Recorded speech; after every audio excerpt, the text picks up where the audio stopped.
রাজধানীর কলমিলতা কাঁচা বাজার, যেখানে আজকে ভোরে লাগা আগুনে এই মুহূর্তে আমরা দেখতে পাচ্ছি যে বেশ কাঁচা সবজি ছিল, সেগুলো কিন্তু একেবারে সেদ্ধ হয়ে কিছু কিছু সবজি কিন্তু পুড়েও গিয়েছে। সেই দৃশ্য কিন্তু আমরা দেখতে পাচ্ছি। দর্শক, আজকে ভোর ফায়ার সার্ভিস কর্তৃক জানা যায় যে তেজগাঁও স্টেশনের থেকে জানা যায় যে 5টা 5 নাগাদ তারা রাজধানীর বিজয় সরণির পাশে যে কলমিলতা কাঁচা বাজার, সেই কাঁচা বাজারে আগুন লাগার ঘটনা খবর পায় এবং পরবর্তীতে বিভিন্ন সময়ে 10টি ইউনিট তেজগাঁও, সিদ্দিক বাজার সহ আশেপাশে মিরপুর সহ আশেপাশের কয়েকটি এলাকা থেকে 10টি ইউনিট কিন্তু এসে এই কলমিলতা কাঁচা বাজারে যে আগুন লাগে সেখানে আগুন নিয়ন্ত্রণের কাজ শুরু করে এবং পরবর্তীতে 7:30 নাগাদ কিন্তু আগুন নিয়ন্ত্রণে আনে ফায়ার সার্ভিস। এবং যদি একটু দেখানোর চেষ্টা করি, আসলে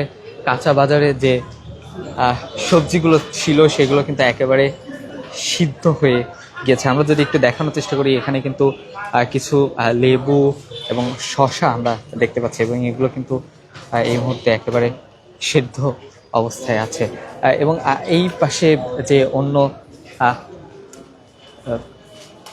জায়গাগুলোতে কিন্তু কসাইখানা, মুরগি বাজার সহ অন্যান্য যে জিনিসের দোকান ছিল সেগুলো কিন্তু একেবারেই পুড়ে নিঃস্ব হয়ে গিয়েছে। সেই দৃশ্য কিন্তু দেখতে পাচ্ছি এবং আমরা একটু কথা বলার চেষ্টা করবো আসলে দোকান মালিকদের সাথে, যাদের আসলে এখানে দোকান ছিল তাদের সাথে একটু কথা বলার চেষ্টা করব আসলে কিভাবে এবং ফায়ার সার্ভিস করতে কিন্তু এখন পর্যন্ত কিভাবে আগুন লেগেছে বা প্রাথমিকভাবে আগুনের কি পরিমাণ ক্ষয়ক্ষতি হয়েছে সেই তথ্য কিন্তু এখন পর্যন্ত ফায়ার সার্ভিস দিতে পারেনি। কিন্তু আগুন পাশেই কিন্তু অর্থাৎ যে সিদ্দিক বাজারের এই যে কলমিলতা বাজার, সেই বাজারের পাশেই কিন্তু একটি হাসপাতাল আছে এবং এই আগুন যেন কোনোভাবেই হাসপাতালে ছড়িয়ে না পড়ে, এই জন্য কিন্তু ফায়ার সার্ভিসের পক্ষ থেকে আসলে জানানো হয়েছিল যে তারা বেশ সতর্ক অবস্থায় ছিল।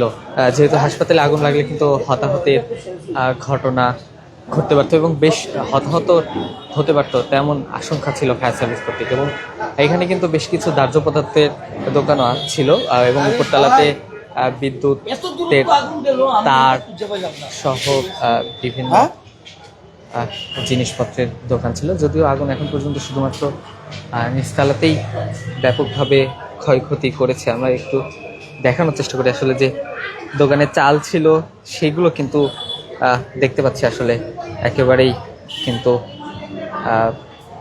বলা যায় পুড়ে গিয়েছে। বেশ কিছু চাল কিন্তু সাদা হয়ে আছে। যদি একটু ভেতরে দেখানোর চেষ্টা করি দোকানটির, তাহলে কিন্তু আমরা দেখতে পারবো বিভিন্ন জিনিস যেগুলো মুদি দোকানে থাকে সেইগুলো কিন্তু আসলে পুরে একেবারে কয়লা হয়ে গেছে। এবং যদি আরেকটা দোকানের এখানে কিন্তু বেশ কিছু পানির বোতল আমরা দেখতে পাচ্ছি, যেগুলো কিন্তু কিছুটা বলা যায় অক্ষত থাকলেও বিকৃত অবস্থায়, অর্থাৎ আগুনের যে তাপ, সেই তাপে কিন্তু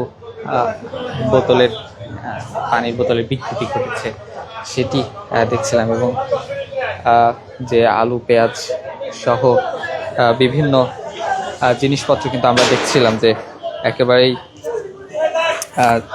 পুড়ে কঙ্কার যাকে বলা যায় সেটি কিন্তু আমরা দেখছিলাম। এবং আমরা আসলে কথা বলছিলাম,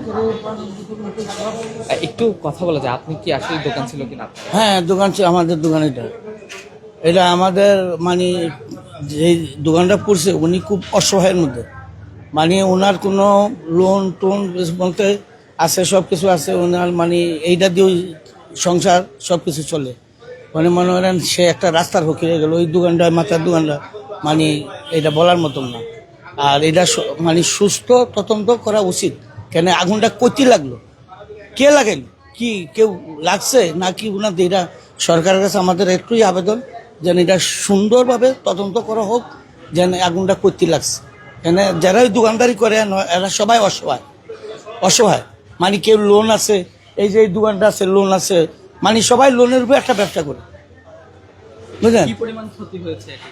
অনেক ক্ষতি হয়েছে, মনে করেন এই যে এই দোকানও মনে করেন অনেক ক্ষতি হয়েছে। পরে বুঝলেন না, হোলসেল দোকান সিগারেট পাইকারি বেছে, বিভিন্ন মাল পাইকারি বেছে, এগুলা তো মনে করেন কি পরিমাণ টাকা আন্দাজে তো বলতে পারবো না, তবে অনেক ক্ষতি হয়েছে, অনেক ক্ষতি হয়েছে। মানে মনে করেন এটা সুস্থ তদন্ত করা হোক, সরকারের কাছে আমাদের এই আবেদন। আর সবার যেন কেমনে পুনর্বাসন করতে পারবো এই হিসাবে ওনাদের কাছে আমরা এতটুকু চাওয়া হওয়া।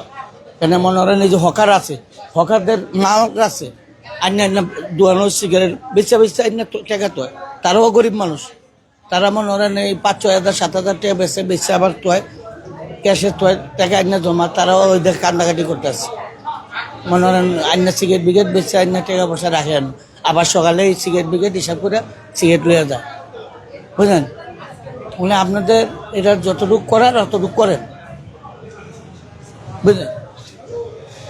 দর্শক, কথা বলছিলাম একজন দোকানের সাথে, তিনি কিন্তু এখানে তার দোকান আছে এবং তিনি বলছিলেন আসলে বেশ অসহায় হয়ে পড়েছেন এই মুহূর্তে, যে এবং একটু যদি দেখানোর চেষ্টা করি আসলে অবস্থা,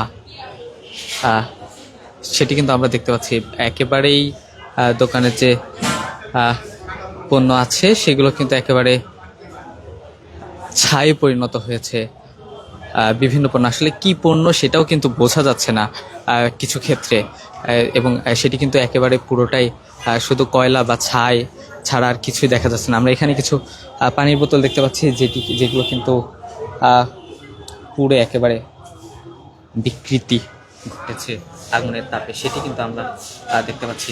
এবং পুরো বাজারটি যদি একটু দেখানোর চেষ্টা করি দর্শক, পুরো বাজারে কিন্তু চারদিকে আসলে আবদ্ধ এবং মাত্র 2টি অথবা 3টি প্রবেশপথ, এবং এই প্রবেশপথগুলোও কিন্তু বেশ ছোট, এবং যার ফলে কিন্তু বেশ কষ্টই হয়েছে বলা যায় ফায়ার সার্ভিস কর্মীদের আগুন নেভাতে। এবং প্রায় 2.5 ঘন্টার বেশি সময় ধরে প্রচেষ্টার পরে কিন্তু এই আগুন সেটি নিয়ন্ত্রণে আনে ফায়ার সার্ভিস কর্তৃপক্ষ। এই ছিল আসলে রাজধানীর বিজয় সরণির পাশে কলমিলতা বাজার থেকে সর্বশেষ পরিস্থিতি। সাথে থাকার জন্য ধন্যবাদ সবাইকে।